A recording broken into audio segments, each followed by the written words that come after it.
everybody, and welcome back. We are on day 29 of our 30-day watercolor tips and tricks series. My name is Audrey Shanson. I'm a watercolor artist and a watercolor teacher, and look at this. Look how far we are. If you want to get the printables, we've got 2 printables that are free. You can go to the day 0 video to find those. So this one's about blotting clouds, and I'm going to show you what we're going to paint today.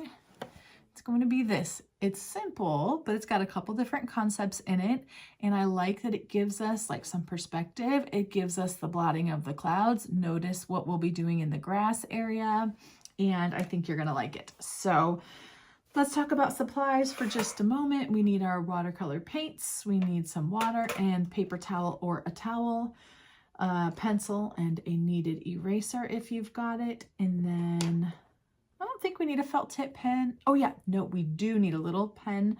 And I like to use a size 10 round watercolor brush. If you've got a little spray bottle for your paints, that's great. And if you've got a heat gun or a old hair dryer, that's also great. And then one extra supply for today is some kind of paper towel. You could do a rag, a sponge, a paper towel, but I have never done a rag or a sponge. I've only done paper towel. So that's what I'm going to use for today. And you need a 3" by 3" piece of cold press watercolor paper. I can't believe we're this far through the series. It has been amazing to watch what you guys are doing. So I love it. Okay, so I guess let's get out our little booklet here. We're on day 29 and we will just read it together. Blotting clouds. Blotting involves removing wet paint with a sponge, rag, or paper towel. It's excellent for creating clouds in a sky. Work quickly before your paint really gets into the paper. And so, you know, our paints really can stain our paper, especially if we're working with reds, blues, or purples. I mean, any paint can, so like don't quote me on that that's the only ones. But what I'm saying is that like once it gets into the paper, it really gets harder to get out of it. So I like to just kind of paint it, get in there with my paper towel, and work on blotting the clouds, and we will work on that together in a minute. So I have not done this yet. We need to light our candle. We need to get something to drink and get cozy in your space. It's cold here. I feel like I need a little heater. And we will get started. So let's do this. All right, here we go. So I am showing you this one, though. That's not what we're going to do today. It's just a little reminder that, you know, you can do anything. If you can get a sky and maybe a road leading away with some grass, you can put anything you want there. I like the scale that we got, though, by going very tiny with our trees over here. And honestly, look how tiny they are. I'll show you the tip of my pencil just to show you. Oh, they're little. They are so little. So that will be some practice of like brush control and staying really light on our brush. But we'll observe for a minute, and I'm going to move this one out of the way, though. I'll give you just a second in case you want to take a screenshot. And I do like these clouds as well. I like both of them. But we're going to do our observing on this one today. So here we are. So we have got maybe not exactly thirds, but somewhere like that. And we've got a whole big sky to work with that'll help us on the technique we're working on today. And then down here, we've got a horizontal line. We've got some really nice straight lines that lead back to here where there's a small space. We've got 2 sections of grass I can see on the background layer. Light getting darker up to here, so that would be like our dark to light gradient that we worked on. Or it could just be wet on wet where we load in dark paint on the back. And then we've got this section here, a little bit of darkness I see on the edges. I see that this doesn't bleed into the background, so it must be glazing or wet on dry, because this needs to be dry first before we get into it. And then, I mean, I don't know that you can actually tell how tiny those are, but look at that. That's absolutely your felt tip pen, not your brush, because a brush line would probably be thicker than we want, because these are very teeny tiny little trees in the background, giving us a nice little perspective here. So this is what we've got. And this is one where, okay, we already said we need to have paper towel with us today, but you might also want another piece of paper to use as like your straight line, or you can get out a ruler It doesn't matter.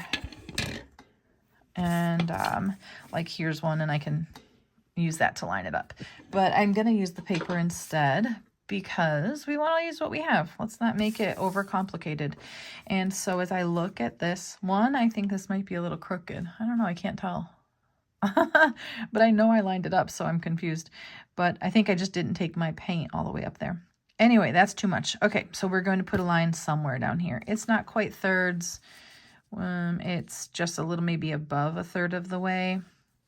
And what I'm going to do is I put a mark over on this side, and I'll just turn my paper, or I can use this, maybe you can see it better. And I'm going to line it up with the side here so I know that it's straight. And I'm just going to use that as my little guide and get a nice straight line right here. I'm still pressing lightly though. I mean, what if I want to move it up or down, you know? So now I've got my horizontal line, or my horizon line. Have we talked about finding that to start to find the rest?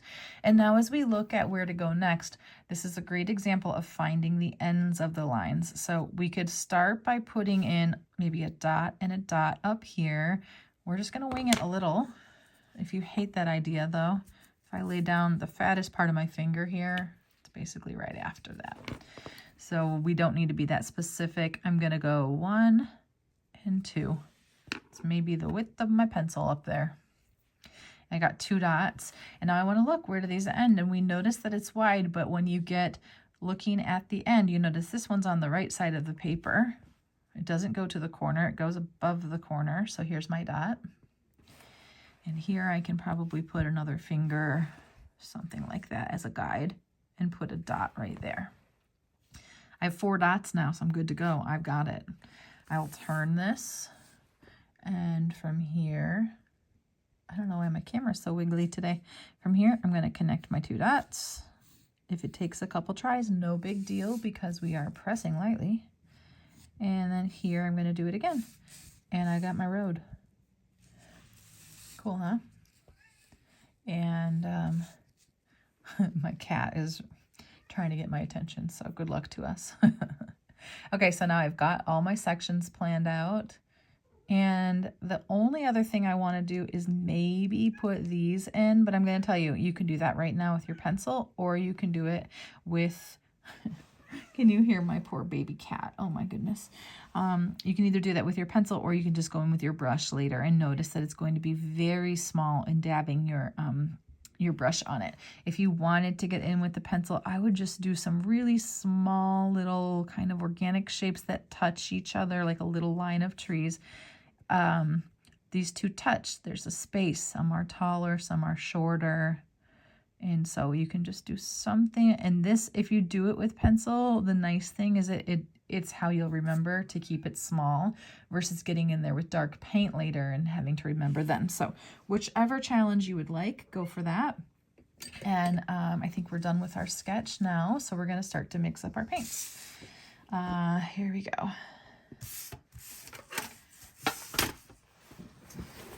My cat loves throwing me throwing, or anyone throwing a hair tie for her, and she plays fetch like a boss. She's amazing at it. But it's not fetch time, it's painting time. So here we go. I left a bunch of colors on my palette today. I'm not worried about what stays because we don't need a lot. I do need some kind of a lighter to medium blue here. Notice this one was a little bit brighter. You decide what you like, but we don't want super dark. I just want kind of a little happy sky. So I chose, what did I choose? Maybe this one. Let's see. Nope. No, I think I maybe, listen, who cares what I chose? Because I just mixed 2 colors now. But find some kind of blue that you like. We all are working with different palettes here. And we need a puddle that's maybe this big. So I took my brush, dipped it into my water, swiped onto my paint, and put it over here, and then added some water. As always, I'm late on talking about the sprayer, but if you've got it, you can use it to spray your paint side. Try not to get this side too much like I did over here, and like your paints will touch, you know what I mean? And they're going to mix together. So we want to try to avoid that.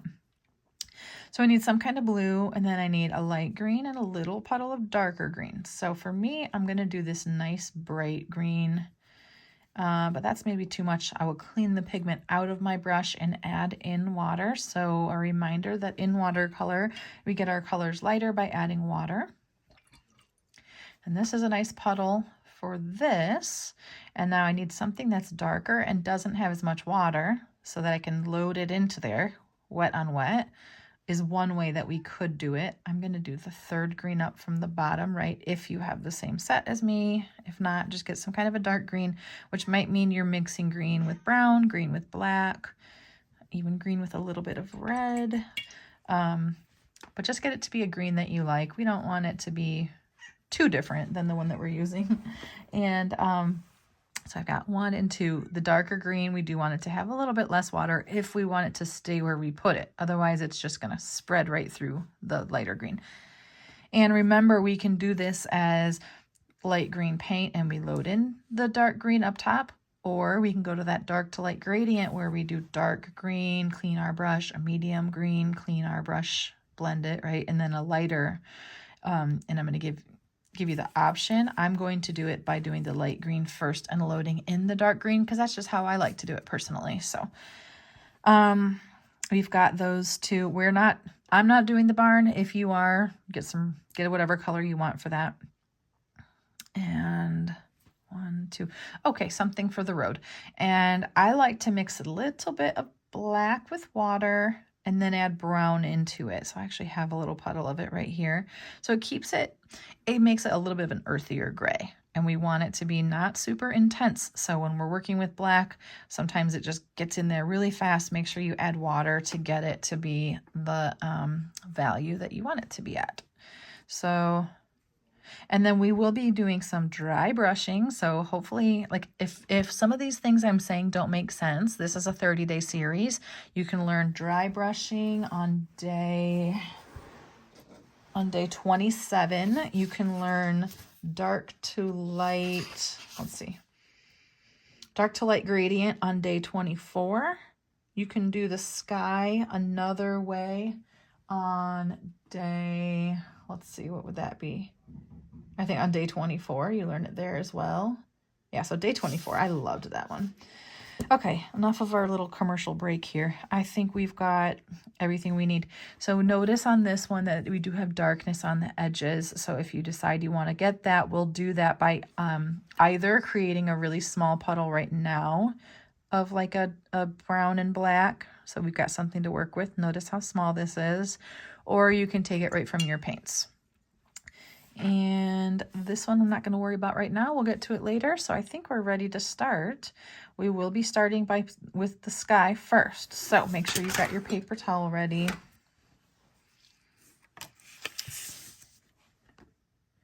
And okay, I think we're ready for this.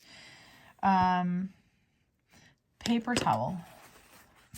Okay, this is a piece that I tore off. So you got a couple pieces here.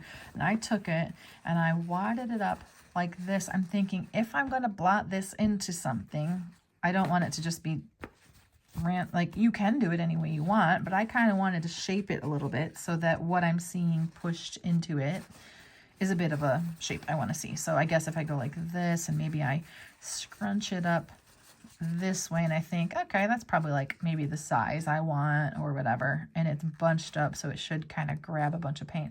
This is what I like to do first. I don't know that there are rules to this, so I think you can experiment and you may want to do so on another piece of paper. I'll just do that quickly for you. We'll do a quick little, it really is the point of the show today, so why not? Okay, so here's my scrap piece of paper and I've got this ready. I'm going to, so we'll paint our section, getting to the edges however you would like. And then I'm going to clean my brush and set it down. And then it's wet still.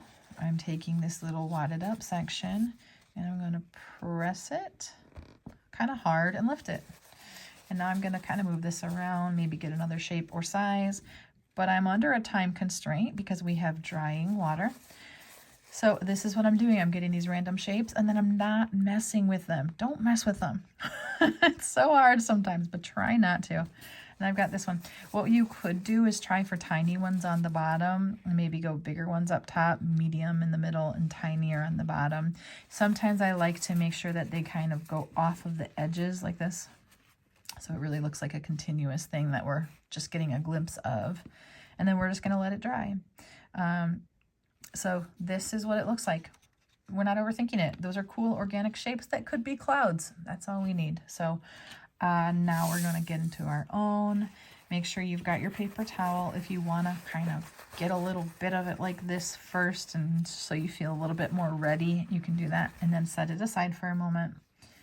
I'm going to grab my blue paint, and it's nice and watery. I'll just show you the puddle again so you're ready to go. It looks like this. And I'm going to fully ignore the trees and stay within this top part. Okay, so I am grabbing this and covering this whole thing. Notice how quickly I'm covering it. I'm leaning into the belly of my brush so that this whole thing will be wet so I can play with it. If you do this slowly, you will not get the same effect that you want with the clouds.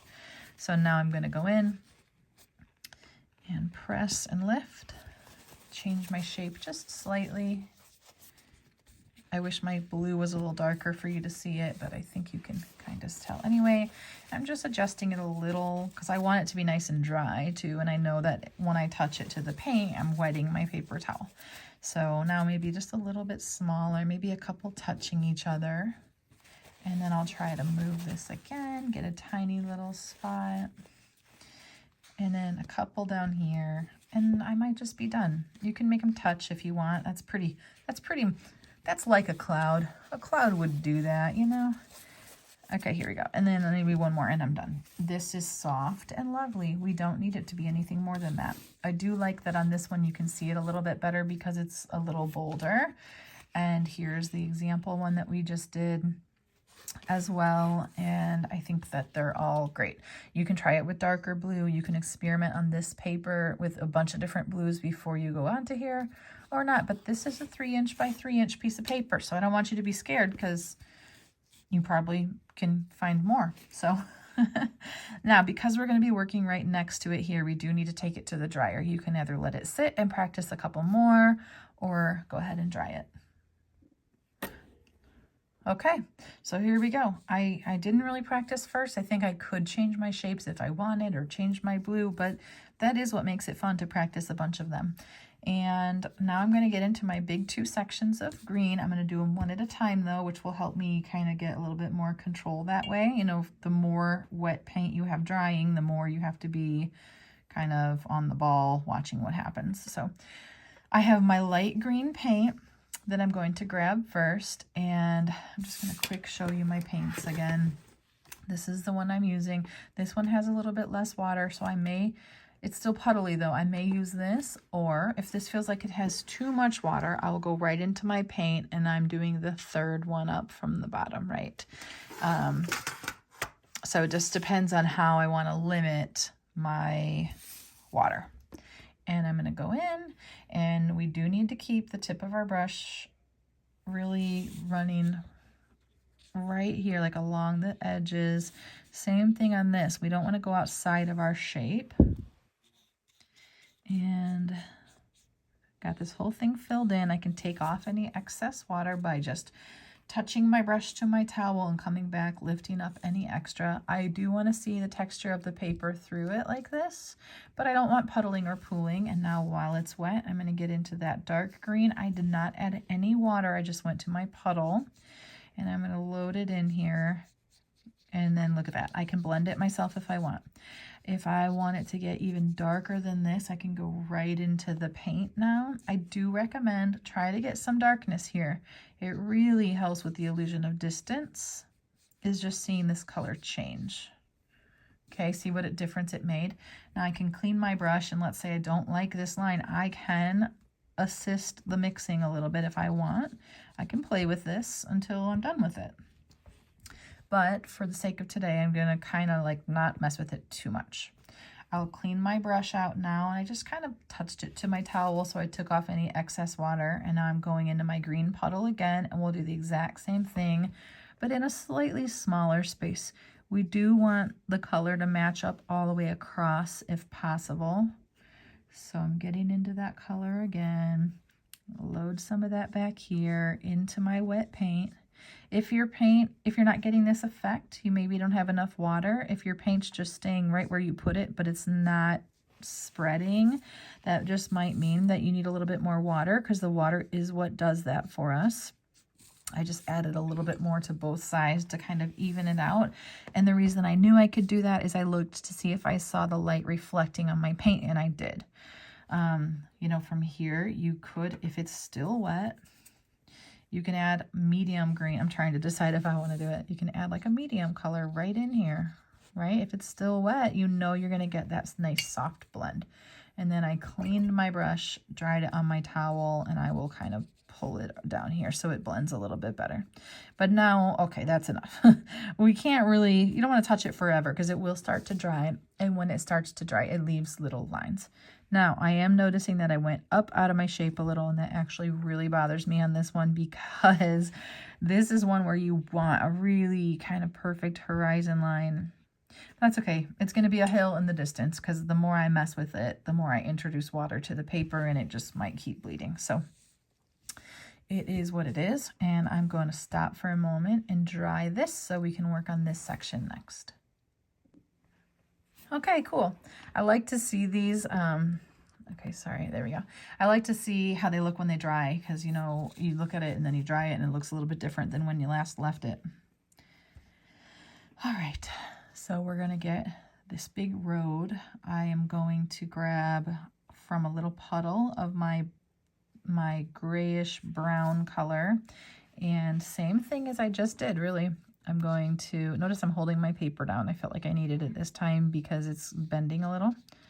So I did that in a dry space. I'm going to fill this whole thing in with my light colored paint. And now I do want some darkness on the sides. So I'll go into that little puddle that I created. If you don't have that, the thing to know about this, look how dark that is that you want it to be darker, and you don't want it to have as much water, so you really want to limit it. And I am like, oh my gosh, that's aggressive, so I'm trying to kind of take some out of here. Remember that you can clean your brush and dry it and lift up paint that got kind of how you didn't want it to be. So now I'm going to try to add some color back and play with it. And I'll leave it. All I want is some darkness on the sides. I think we would see that, especially if it was like a field. The field would be coming vertical. It might create a shadow or some shade. And I do love to see, if you look up close, do you see the little like cauliflowering or blooming that is happening along the edge here? And remember, that happens when things dry unevenly. And then it just kind of creeps into the one that's a little drier. So we've got all of this done. I feel like I'm kind of just like chugging along today. So if I'm too fast for you, pause me, rewind, and you can listen again, or just sometimes watch and then practice it later. So we have kind of two things left, the trees and the grass. So let's give it a try, and then we'll go there next. Okay, we know where we're going. We've got a dark green for these tiny, tiny trees, and we have a dark green for our grass. The grass will be dry brushing, so we know we need very, very little water for that. So what if you took your spray bottle, and then, like mine is pretty dry. If yours is already wet, don't do this. I'm just going to give like one spray. That helps me know that when I go to dry brush, it won't be completely dry. And I'm thinking I could grab some of this now. Okay, I need the tip of my brush into my water, but only the tip. And I'll grab some of this and make this little puddle. And I'm going to grab more paint. I do want it to be nice and dark. So you want to, even though it's very tiny puddle, you can put a lot of paint into your puddle. And then you know it's dark when you move your brush around and you can't see through it so well. Great, I love this. So now we're going to take this. Oops, wrong one. That one already has trees. And I'm going to go so light on the tip of my brush. I also want to show you, if you're holding your brush at a 45-degree angle like this, the tip of it might be wider than if you took your brush like this and took it vertical. Teeny tiny tip then, okay? So I'm going to get in here and just fill in, dab it, just barely anything, and you want it to be somewhat tree-shaped. So that depends what that looks like for you. For me, it's kind of these blobs. A couple might be smaller at the top. Look at it. It's kind of nothing. It's going to look like trees if, I mean, just don't overwork it. I don't know. These tiny blobs though, because our brain is seeing a sky and some grass and a road. We have all of the visual cues to go, yep, those are trees. I don't want any of them to be too tiny because I don't want to worry about my stems, like my trunks. So, okay, that's good for me. We want a little bit of space between the tree and the horizon line.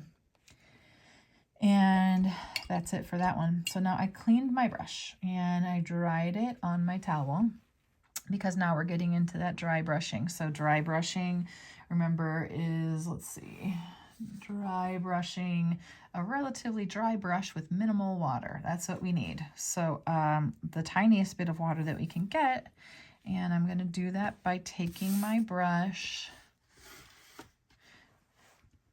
Okay, and I'm going to just kind of take that brush and go like this and get paint on there. It might be too dry. I'll try it on here. No, I tried it on here and I got some movement, so I feel like I'm okay. And then I'll take this, I'm going to spread out the bottom like this and flatten it out so I get almost like a fan brush. And I don't know how wide you want it. You decide. Now, you might not have enough water. You're going to know when you get there. And this is teeny tiny little marks, not really long ones. That won't make sense. So I'm starting at the back and I'm doing, let me zoom in, and I might need a tiny bit more water. So remember, any adjustments on water are minute, very small. And then like this, tiny, tiny, tiny vertical marks. I'm layering them from the back towards the front, tiny marks, tiny marks.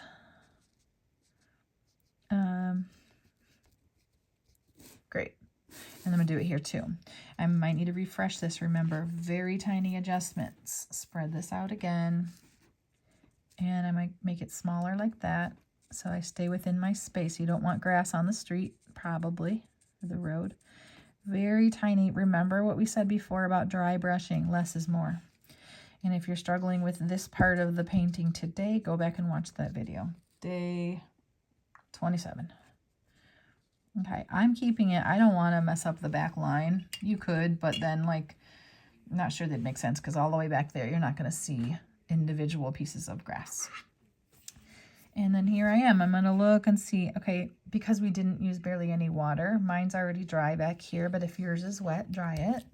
We've got our felt tip pen. I hope now you're getting how teeny tiny these little marks are, okay? And I'm going to grab a few spots where it looks like there could be a tree trunk. It does not matter how many you do, but we do need it to get to the grass. Okay, this one was weird, so I'm going to actually make the tree lower, and you can do that too if you want. And notice I did it with my felt tip pen. I just knew that this color is dark enough that you're not going to really see the difference, but you can do it with your paintbrush if you need to. So I've got 1, 2, 3, 4, 5, 6, 7, 8, 9. I got 9 little marks for the trees, but you do what feels good to you. You could do one tree on either side, you know. And this is how it turned out. This hill does really bug me, but that's just happened because I took my paintbrush above that horizon line. So, you know, little stuff like that does matter. But anyway, here's our clouds. You can see a little better without my bright lights over here. And I hope you enjoyed making these today. This might be one where it's fun to just paint little sections of wet blue paint or wet paint of whatever color, maybe a sunset, and then practice the blotting technique. So we are on, oh my goodness, yeah, it really is day 29. I'm going to take my brush, grab that nice bright paint, and mark this one off. We have 1 day left, and I can't believe it. If you want to share your artwork, I'd love to see it, or comment here and just give your thoughts on today's lesson. I will see you tomorrow for day 30.